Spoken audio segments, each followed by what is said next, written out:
Okay. Hello, everybody out there at Substack land. It's been a little while. I've taken a pause, a mini sabbatical. I was out in the country, jumping into Georgian Bay every day. So it's so good to be back in the saddle again, back in Toronto. And I have a wonderful guest today that I know you're going to love, Leah Grainger. Leah, welcome to the Thank you Substack. so much, you. It's really great. I was so tickled when you said, no problem, I would love to come. So here we are. So I know you, I guess, originally within the flamenco community because Definitely. I'm one of the growing legion of flamenco fanatics. And although I've been taking quite a bit of a sabbatical myself lately, but you are an amazingly talented young woman, and I've seen you dance and teach flamenco and mount various very creative productions with singing and dancing and whatnot. So, welcome. And so, we're going to talk a bit about flamenco today and maybe some other things too. You know, the life of an artist on the road. For sure. Yeah. So, one question that I ask almost everybody, though, which is not necessarily related to flamenco, but it could Hmm. be, is was there a point in your life, your young life, where you had a kind of an epiphany or a moving experience, maybe, or a vision, even, or a real strong sense of your spirit, your path that sort of put you in a different direction. Is there anything like that? Yeah, I was like, when I was young, I was a basketball player Oh, yeah. when like in high school. And then I was very passionate about it. And then I just burnt out and wasn't into it anymore. And then, when you're young, you're like, oh my God, this is the end of the world. Like, what am I going to do? And sort of was like, well, what's going to be my next thing? Because I really liked just like having a goal and working really hard for it and that kind of thing. I was always like a very motivated person, but I didn't have a goal anymore. And I remember, I don't know like why I came to this thought, but I was basically like, I don't want to like regret anything that I didn't do. Like I don't want to regret the things I didn't do in life. Right, right. I was just like, if there's something that I want to do, I'm going to try to do it. Like actually. And then I started to think I wanted to be a dancer. I don't know where that came from. I think part of it was like wanting to do something physical, like with my body, because I Right. came from being an athlete and I did really like enjoy that. But I Yeah. also felt like I was an artist in some way and that I wasn't like getting that from basketball. So Hmm. I started taking different dance classes when I was in my early 20s. And then I did some flamenco, I did some classes, but you can't really like tell in a beginner class what it is. You know what I mean? You're doing like these kind of things, but it's Right. not the thing. I see. And then I saw this dancer in Vancouver. I'm from there, named Cassandra, Ah, and I was like, "Whoa, that was cool." yes. And I really was struck by just like how you seem the dancer seems like very alive, like very expressing like profound happiness and like deep sorrow, all sort of could be in like one show or even in one piece. And yeah, and I also loved the rhythmic percussive aspect of it. I love footwork. Hmm. Yep. And so yeah, that was it. So Like you I were started right away and got fully right, all in very right, quickly. right. So you were at kind of a transitional period, like an empty vessel, waiting Yeah, for to be filled with something, and along came Cassandra. I know. Great. Imagine if like some other thing had come along at that moment. I would probably still be doing it. Yeah. Right. Right. No, it's not like it could have been anything, you know. Well, it's yeah, timing is amazing. Among Mhm. other things, I work with the astrology natal chart and see the archetypes, and the cycles of the different Mhm. planets and so on. And there definitely are points which are propitious, for certain kinds of experiences to happen. So when Right. we meet up with the right person or the right event, then it can come all into place. Yeah, well, I remember we were in a class together even once years ago. It was a cuadro. Do you want to explain Yes. to the folks what a cuadro is? Yeah, so that was when I first moved to Toronto. There was these classes that were to learn how to perform flamenco in sort of a traditional way that they do it in Spain, which is Hmm. usually four artists. There's like a singer, a dancer, dancer, guitarist, and then another dancer that claps. That's like basically the percussionist that keeps the rhythm.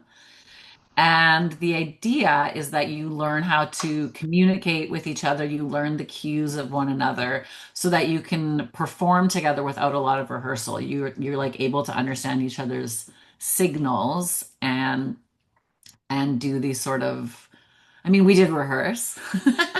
Yeah. But we did also like learn about like the dancers learned about the singer singing, the singers learned Yes. about the cues of the guitarist and so on. And then at the end we had a show down on I think was it on Adelaide? At Carlton's Um, studio down there? Somewhere either down there. either Or was that or on in Kensington Market. hmm Yeah, so cuadro, I guess it means room in Spanish, right?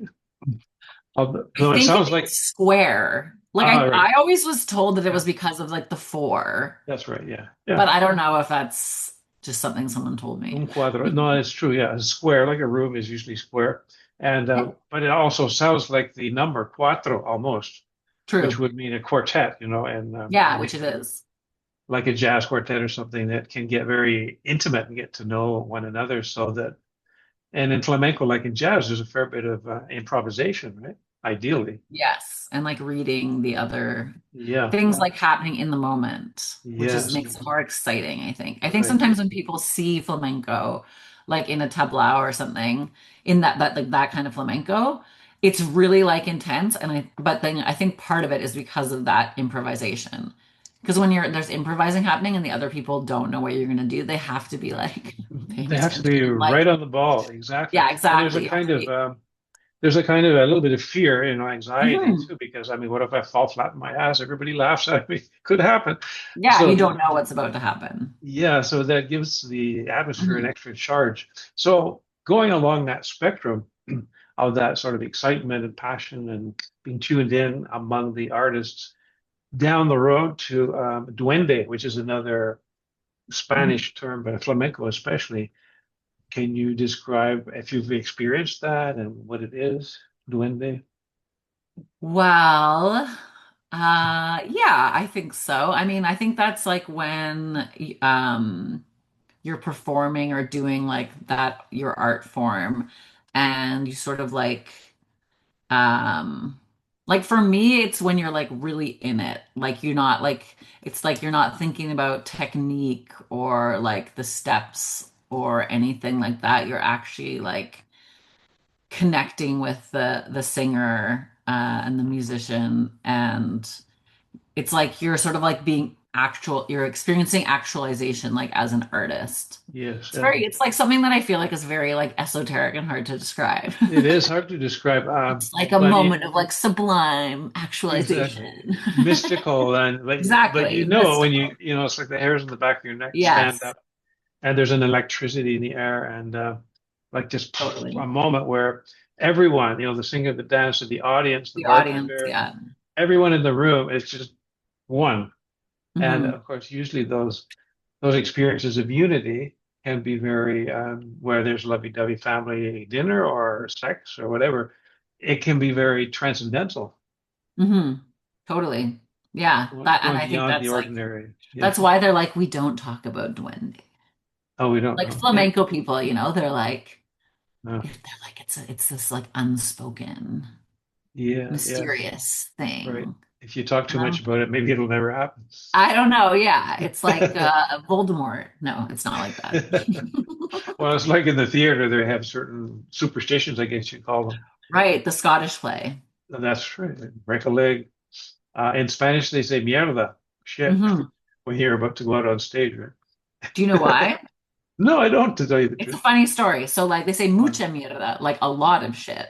And Yeah. that's because in the old days, people came to the theater in like horse-drawn carriages So if there Right. was like a lot of shit outside the theater, it meant you had like a lot of people there. So You it's see, like yeah, basically like full house. Hope you get like, good a full sign. house. Yeah, Ah, exactly. thank Isn't you. that I fun? always wondered, I love it. mucha mierda. See? The house is hopping tonight. Yeah, exactly. The smell Exactly. of the grease paint, the roar of the crowd, I and do love that. I do love the like the vibe of like a theater. It's yeah. so great. Performance. Well, I've noticed that, your career has sort of taken off. You've been over in Spain for lengthy periods of time, studying there, performing even, and here in Toronto, and hip hopping across Canada back and forth. Pretty much every town, and even Dennis Duffin and your Yeah, gig. that was good times. Yeah, the islands out west, and really, I Lots of saw you. island. I saw you perform once up in Owen Sound. In Sound. That's right. At Yeah, Is it Westwood Hall? Yeah, I'm pretty sure something like that. perhaps a beautiful building. Yeah, Yes, yeah. beautiful venue, and you had a cuadro, more or less, Hmm. guitar, a singer, another dancer, uh, percussion. So, Yeah. for the uninitiated, which is probably most people, a typical flamenco performance, like a piece. What happens? What's the sequence, or most normally? So yeah, there's like all these different palos in flamenco, like different song styles. So they have Yeah. like different rhythm, time signatures, and different feelings. Like some are happier, some are more Yeah. sad. Yeah. But for like a dance solo, like a baile solo, there is usually like somewhat of a structure Right. that like varies a lot, but it's usually like like the introduction of the guitar, and then the singer sort of beginning like some sort of introduction, like some sort of call. Often it's just like The without any words. the template. Yeah. Yeah, the Ay, tempo. ay, ay, Exactly. ay. Yeah, no words, right? Yeah. Just a call, like tuning up kind of, and also, and then usually the dancer then can come in and often does some footwork right at the beginning to sort of call Mhm. in this singing. So Mhm. sort of do like their big entrance kind Yeah. of thing. And then there's like some letras, which are the verses, which Right. are the song verses. Mhm. And while those are being sung, the dancer is doing marking steps. So doing steps that don't make a lot of sound. Like it's the Mhm. more dancey part of the dance, whereas like other parts can be more focused on footwork. Yes. And so yeah, so you're accompanying the singer at that point more, Mhm. and sometimes you punctuate it with bits of footwork that Right. go with what they're doing. That is like So, one of the part of the art is like that you are complimenting the yeah. singer or the musician rather than like going in front of them or over them, is Right. that what you're doing is like in harmony with them. Uh-huh. And So, then yeah. yeah. Is there usually, I guess you have a singer for sure, cantaor or cantaora, Mhm. it's a woman, Mhm. bailaora or bailor, dancer, guitarrista, toque, as they call it, touching, and then often also either somebody who is doing palmas, different types of clapping, Yeah. or cajon, which is percussion. Mhm. So those four would be the most normal, I guess. So is there a hierarchy? Like, what's the most important, or is no one? Oh, I mean, I don't think one can say that one is the most important. It's always like a question, like who's leading in flamenco? And then people will say different things. Uh, yeah, it's like hard to say. Like I think a lot of people would be like, it's the cante, the singing that that you're following. Like Yes. guitarists learn to accompany singing, or they Mhm. learn to accompany dance. So in that sense, I think I can sort of safely say the guitar is following the singer and the dancer. Right. But then the dancer is making their dance fit with the singing. But then at the same time, the dancer has moves that will call the singer to do something. Right. Right. So, like, in those moments, the dancer is kind of leading Yeah. the singer.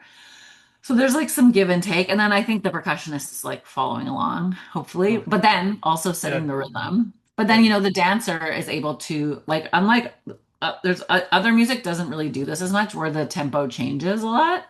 Hmm. Or like Western music doesn't traditionally do that. But in flamenco, the dancer can bring it up, bring it down, Hmm. stop completely, bring it back in at a different tempo. Hmm. So, and usually that would be like the dancer setting that. Right. So So it it's like sounds, yeah, different it leaders. depends on what, how you would define leading or And the being moment, it depends on like where you are in the dance exactly. So it also, sounds yeah. like the dancer and the singer are really the two main parts, and the cajon or the percussion and the guitar would more or less follow them, although the guitar and the percussion would have their moments, like solos. But then Yes. the cante, of course, is a story, right? Because with Yes. the lyrics of the song, it's telling a story, which Mhm. sometimes is very heartbreaking or joyful or whatever. So that does, in a way, lead it. But then Yeah. I love the way you described it. The dancer can punctuate the lines of the lyrics, or lead in, or trail off.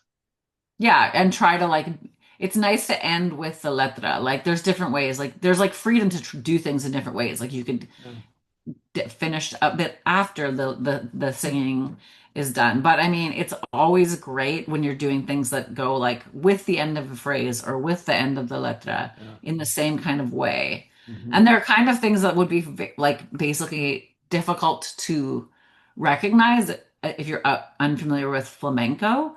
But I think even if you're unfamiliar with it, you would still sense that like that was good. Hmm. You know what I mean? When it's like happening in that way where everyone's really synced up, like even if you don't know what's going on, you can still be like, they're having like an Hmm. on day. Hmm. Yeah. So I remember I was in Spain 2 years ago, offering some workshops with Nike Gonzalez Mhm. on the authentic voice and flamenco singing and so on. And I was staying in an area very close to where you were hanging out and Nice. studying at the Amor de Dios, it's called. Yeah. A wonderful place that has concerts and studios, for practicing. And we got together for Mexican food, I think it was. Yeah. Nice. And so I'm just wondering, you've spent some time there studying and so on. What would you say? Of course, flamenco in Spain, and especially Madrid, which is the capital, it's a bit of a Mhm. hub, other than Andalusia, the south of Spain, which is the cradle of flamenco. But Madrid, being the biggest city and so on, attracts a lot of artists. So there's a lot going on. And then you have a city like Toronto. It's a big city and it's a small flamenco community, but it's at times can become very vital, and all kinds of Totally. performances and teachers. And I once had an idea to write a film script, I guess, which would be looking at the hothouse of a Canadian city in the flamenco community. So with all its the competition, and there's the love affairs maybe off and on, and the dynamics, of, a community of maybe 100 people with a few teachers, and Mhm. just sort of following them along. Maybe some of them going over to Spain and coming back with some new information, and occasionally inviting an artist from Spain to liven up the local scene. For But I sure. never got around to writing it. But back to my question, you've been in different places, living in Mhm. living la vida loca flamenca, That's and right. what would be, Madrid compared to Toronto? Just I know it's apples and oranges, but your experience of being, active in those two communities, how I would you? mean, for so like I actually would say like I spent so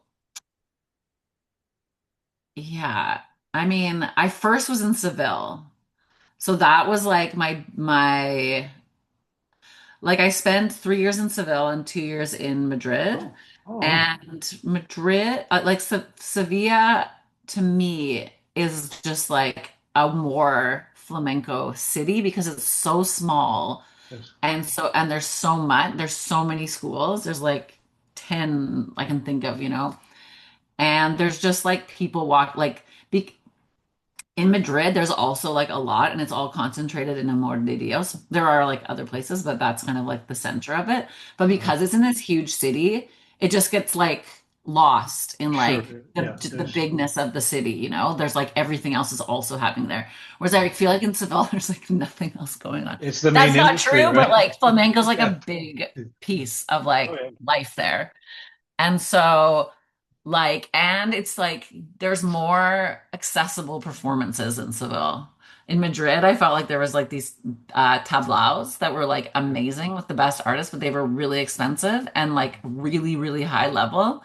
And Right. then some of the other stuff I saw was like a low level. Uh-huh. Whereas like I like and because people in Madrid don't necessarily know what it is because it's not a flamenco like culture there as much. No, no. Yeah, like It's not whereas in Seville they everybody knows like what it is. right. So in Seville there's just like a million Yeah. mid-level shows that are like Yeah. amazing. So Yeah. basically you could go see stuff every day for not a Yeah. lot of money in Seville, which was like a thing that I loved.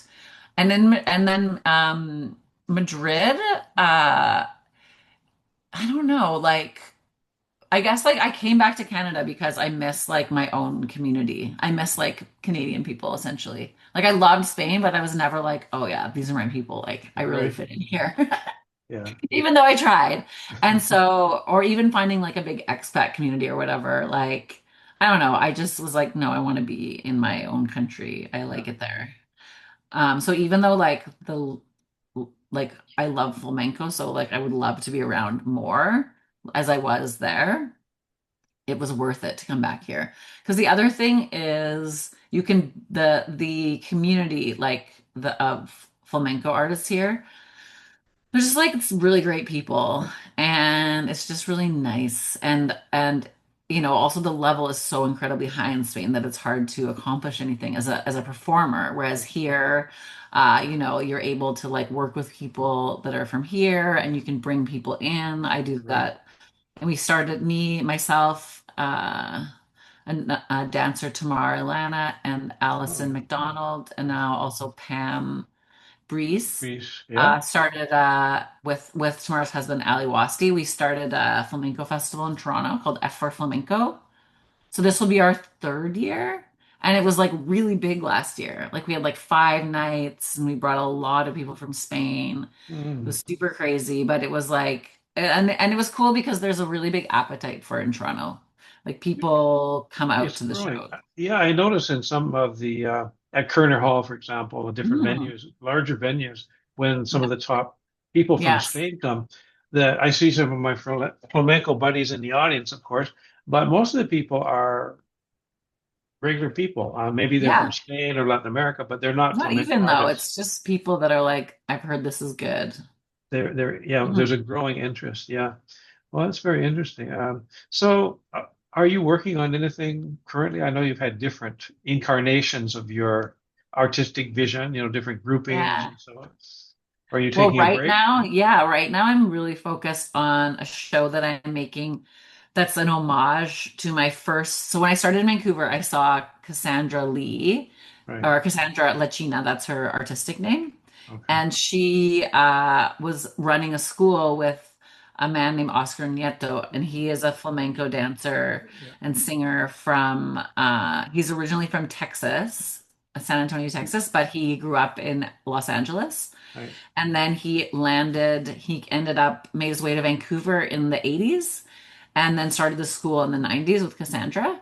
And so they were teaching in this studio on East Hastings and that was like where I like fell in love with flamenco and they taught it in this like holistic way, kind of like how we were learning it from Carmen, Yeah. Yeah. where Yeah. you really are like actually learning how it's put together That's rather than right. just Yeah. like choreography. The nuts and bolts of it, and also the Yeah. roots and the kind of what would you call it? The spirit. Spirit. Yeah, the essence or the spirit of it. Yeah. Yeah, they really have it. And really like Oscar's is really special because he's kind of like a mentor to a lot of people in it's like in dance for sure. Like he is a Yeah. master. He toured with all of those like the big companies in Uh-huh. the 60s and 70s. Like he's really like one of the North America like Yeah. and like there's not very many male master dancers here Not so basically. much as in Spain. Well, I remember I did see him once. I saw him online, and I got the Hmm. impression he was much loved, and especially in Yeah. Vancouver. by a big body of students. And then he visited Toronto once. He was older already, and Mhm. but it was a juerga, which is kind of a. You want to explain what that is? Well, like a party where everybody jams. It's Yeah, like people at Flamenco, you want to jam. That's like the best part. So it was like it's like a exactly. big jam. Yeah, where anybody pretty much Mhm. can get up and Mhm. shake their booty and do their thing. Totally. So Anybody. this was a big juerga, sort of almost like a rave kind of It venue, was like the best one Toronto ever had, probably. Probably, yeah. There were like flashing lights and a stage and lots of people. And so he danced with Carmen Romero, who's one of our local teachers of dance. But I remember being a bit older, and I think he had some health problems too. The way Mhm. he moved, he wasn't, all over the place like the young Very macho subtle. dancers. Yeah, but very subtle. But the rhythm or the compas, as they call it, the beat and the rhythm, the inner rhythm that he carried in his body, so that each time he moved a leg or an arm or even expression on his face was perfectly in sync with the Yeah. essential rhythm of that particular palo or style of flamenco. Yeah, and he also is like he's like very elegant and also very expressive. It's Yes. like you are like moved by his dancing. I am anyways. Yes. Yeah. Yeah. Right. And So. yeah, and he also like it's just like not just his dance even. It's also just like his generosity Mm. as a teacher and just the way that he had like like lived his life and like the way he teaches and the way he sort of like conducts himself. It's just like he's great. He's the best man. So like we really wanted to honor all the stuff that he's done Yeah. and so we are creating this kind of like a retrospective where we do Mhm. 10 or so of his choreographies from like the Mm. mid 60s or is it 70s anyways from like back in the day to now and then it's also like interwoven with like he has like really good archives so like Okay. video of like stuff from way back then and old playbills Oh. and letter from Jose Greco and all this is sort of going All to be right. all Wow. interwoven because he toured with So Jose Greco yeah. and So the letter is like it's like a cable and he's inviting him to yeah. tour and he's like if you're going to come like show up in New York on this day and send me a cable back Wow. so crazy that you just like go to New York based on this letter that you got. I'm just like, what a different time. And even like when he started the school in the 90s, he was like talking about how they got the word out. Yeah, it was just like totally different. Is he But going to yeah, show up and be in the audience or take part in the production? well, he's been like the artistic, like he's overseeing like all the decisions and that kind of thing and like Okay. what's in it. Okay. And then yeah, we're hoping that he will be at the show. He's Hopefully having so. some health difficulties, but if he's Yeah. not at the show, then we'll stream it and we'll have He could him come in by zoomed Zoom or in. something. Yeah, But as I a think video. I think He'll show up. he'll Yeah. be there. It'll be Mhm. standing ovation. Well, so Yeah. the way that you were talking about him as a much admired mentor of yourself and hmm many. So turn the tables a little bit. And how would you, without being embarrassed or self-conscious, but just honest, about your style or your gift? Everyone has a special facet of the art, right? Whether it's flamenco or jazz or classical music, whatever. How would you describe your own take on your art? And you can brag about yourself, or talk about your weaknesses too, if there are such things. Your I shadow. won't, we Talk won't about talk your about shadow. those. Okay, okay. Well, I don't know. I think like one thing is that I am like physically different than like most people in flamenco because I'm so tall. As like Yes, a you six are. foot one woman, Yeah, that's like pretty unusual. And so yeah, that was like difficult for a long time because yeah, because it's like you have to find a different look for yourself. You can't just absolutely. like imitate Right. what your teachers are doing and expect it to look the Uh, same because it just yeah. like doesn't. Yes. So that's like taken me a while, but now I feel like really like good about the way that I dance. Like I can watch the video and not be like, "Ugh." Okay. But yeah, I don't know. I think I have like I really like the there's a lot of different styles of flamenco. Like there's a lot of complementos, like which are things like an added thing, like a fan or castanets or Yeah, menton, yeah, comb in or the like the hair. hat, whatever, Right. all these things. Yeah. And generally, like that hasn't like attracted me as much. I'm way more into like the like street kind of Hmm. more gitano style of flamenco, which is kind of doesn't make sense because I do have this ballet kind of build. So like the more like formal school of flamenco would probably make more sense for me. Yeah. But at the end of the day, I just like connect way more with, like I always have preferred to go see somebody in like an intimate setting. Hmm. Like I like the Festival de Jerez, which is like the big festival, has these huge, beautiful shows by like the Hmm. best people at this big fancy theater. But Right. like they don't really do much for me Mm. generally. I'm always just like I can't like tell, I can't like feel the person. Right. It's like yeah, I always want to be just like in some, even if they're not like the number one person, it's like Yeah. you can Like actually tell, you a can feel it. small, cramped, Yeah. hot, crowded space is for some reason it creates more energy and maybe even a touch of duende than a big concert hall. For me, yeah, totally. So there's I a in your dance there's some rawness and also it's like you have fun. There's hmm. like a slight mischievousness or playfulness, Well, I guess would be the word. I hope so. I Yeah, suppose which there's like because that's like in some parts of flamenco that is like in there. It's like it goes yeah, with it. Like the right. words are like silly and fun, like Uh-huh. the letras, and you're like dancing to them, Yes. especially bulerías, which is like Uh, the party one, the one that you do right. at the huergas and that kind of thing. And Yes. it's like burlar. It comes from like the term like to joke. So it is just like you're like You're kind of fooling like around. vibes, Yeah. and you're just like being like silly And and like it's a bit shaking your hair and stuff. saucy and sassy, right? Yeah, sassy, Yeah. sassy. Tangos is also like that as well. Yes, it is. Yeah. But there's room for it in like everything. Like alegrias Right. the is like from Cadiz, which is like a place that is famous for its carnival, which Hmm. is just like crazy joke time, like just people dressing up in ridiculous costumes and like doing skits and stuff like that. So that's like I mean, it is part of Spanish culture and it comes out in Yeah. that part of Yeah. it. And I also do stand up. I don't know if have told you this. I've I been doing saw you stand up for the last perform. little bit. Yeah. Where? Well, it was one of your early, I Oh think, my God. performances down at the Taverna Drum. Oh my And gosh, the one where for Robert. yes, Oh my God. Tamar's father's birthday. Yeah, and you got up on the stage. His And poetry reading. yes, yeah, Oh yeah. my God, that was the best. He found a publisher. Oh, good. It's quite. Speaking of saucy and sassy, that's Yes, quite very. the I'm book. supposed to edit it. That was a very Very graphic book. sexually charged book. Yeah. Yeah, well, that was oh my God, I can't believe you saw that. So funny. So yeah, I feel like I have that side to me. I like it. So and it's like fun. Gotta have a I good have. time.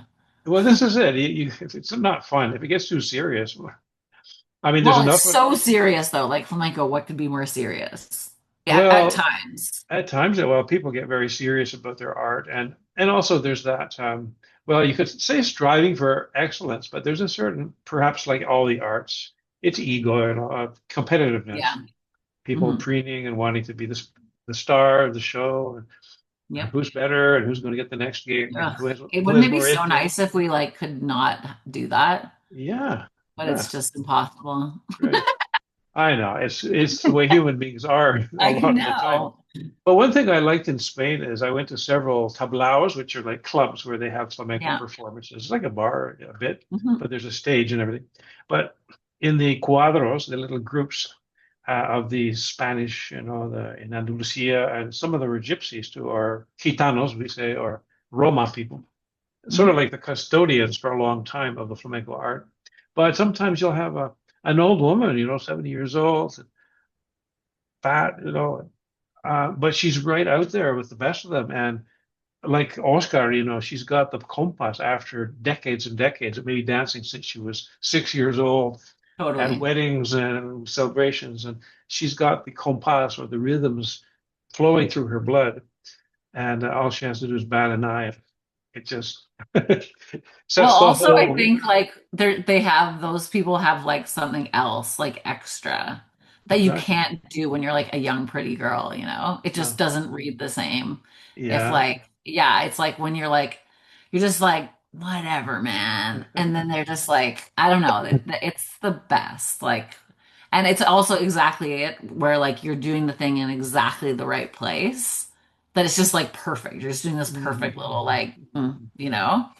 That Right. yeah, Yeah. those can often be like a million times more like bigger Olays than like the most crazy technical Right. thing. So Yeah. I love that kind of democracy. You might say that Hmm. you don't necessarily have to look a certain way.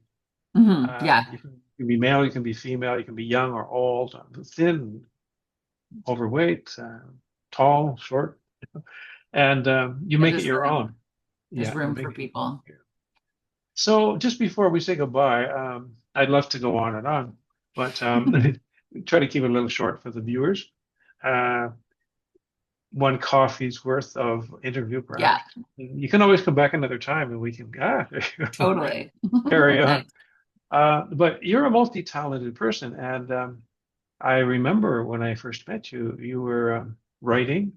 You're a journalist and have Hmm. quite a bit of experience. So could you just grace us with a little of what you like to write about? And you've Ooh, written I was for, like always a generalist. I wrote about so many things. oh yeah, I didn't have like a specific area of expertise, but I kind of like, because I was a freelancer, I yeah, always was like pitching story ideas. mm, So it was kind of like I was always like keeping my spidey senses like alert. So mm, often I like get ideas from people that I'm talking to who are like read something or talked to someone else or so I ended up all kinds of random things in Toronto, like just sort of stuff happening in the city. I did a lot of arts and culture.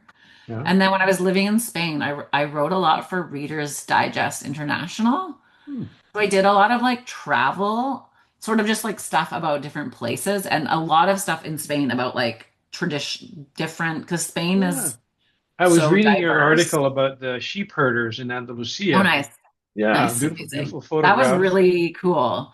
I got Yeah. to go to Granada near like the hills near Granada, and there's like a shepherd school Uh, mm, because like there aren't enough shepherds. So they started this uh, like formal program to train people that want to become shepherds. So it's like in the mountains with these like young yeah, people, and then the old people that were training them. This one guy had like it was just like in the hill.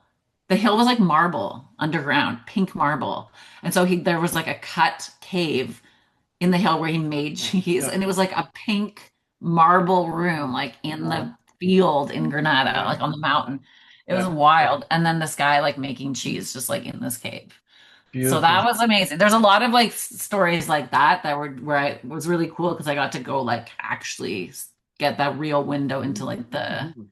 the crazy because Spain is such a it's like many countries in one, you know? So you It go is. here, it's like this thing, that different dialect, different Exactly, yeah, tradition. Yeah, right. so it's really cool to like get to see like other parts besides just Mm, like Andalusia and Madrid. mhm. But yeah, I did a lot of writing. I'm not doing so much now, but I if I Oh, get like a good idea, I'll still pitch it and try to get it out yeah, there. yeah, great, great. Yeah, Well, you have a way with words. I've read a couple of your articles. So nice. what about is there anything you'd like to leave people with, or you spoke about the show about Oscar Nieto's work. Do you Hmm. give classes? Are you teaching these days, or? Not really teaching right now. I really should do that. I feel like I've been really focused on like producing Yeah, shows. So right. yeah, like the Oscar one is my big project right now. It's in Vancouver, November 6th to 9th at the Culch. And you could Oh, just look up Oscar the show if you're yeah. interested in learning about it or going to Uh-huh. it or anything like that. Well, underneath the video that's going to be transferred to Substack, I write a little description of our Nice. conversation, and then I can add some links. And Cool. speaking of which, I was doing a little research on you a couple of hours ago, and I came across, I'd actually seen it before a year or two ago, but it's a video that you made in nature, and it's Mm, called yeah. Vuelva en Casa, or Coming Back Home or something. Yeah, So when I beautiful. return home. Yeah, when I return home, it's so beautiful.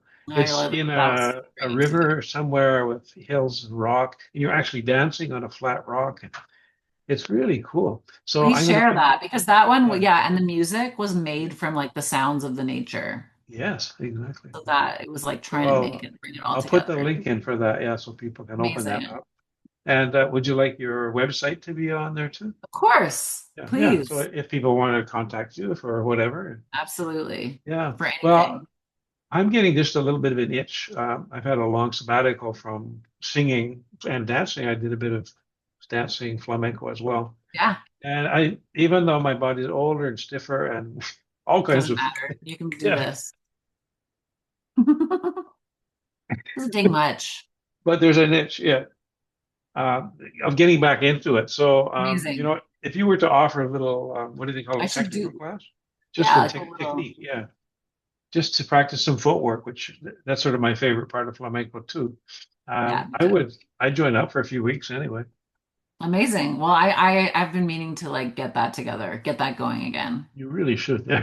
Oh, I I did a will. class with you once. I think it was just one or two I think I technique classes remember. Yeah. years ago in Carmen's old studio down in Yes. Adelaide Street. Yeah.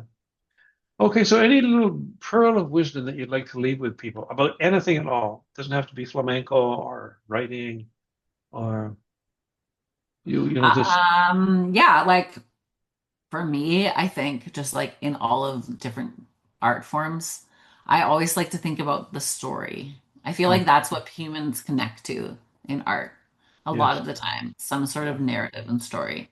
So that is like kind of what I started to just that have that be at like the core and think about what that means in like different art forms. So that's what I would leave people with, Right. story. So And what they can is this? interpret that how they like. Yeah, what's the story of your life, or what story are you living now, or Or discovering, and what how story are you telling telling, yeah, to the world or to in your yourself, art? even. Yeah, and your Yeah, or to yourself.